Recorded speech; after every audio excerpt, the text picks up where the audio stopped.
آصف بھائی ہیں، وہ پوچھتے ہیں کہ آیا کہ کلمہ طیبہ لا الہ الا اللہ محمد رسول اللہ، اس کا ذکر قرآن پاک کے اندر موجود ہے یا نہیں ہے؟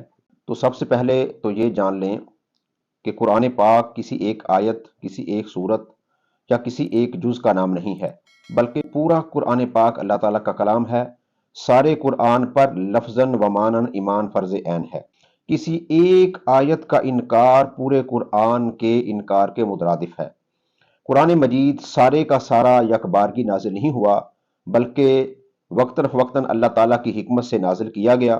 اس لیے قرآن مجید میں عقائد، مسائل و احکام اور قصص و واقعات متفرق طور پر بیان کیے گئے ہیں۔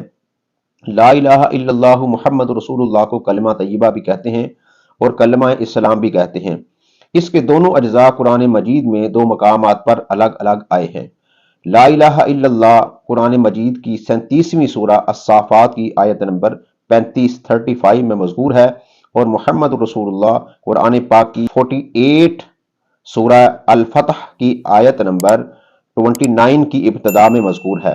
ان دونوں کو یکجا کرنے سے کلمہ طیبہ بنتا ہے۔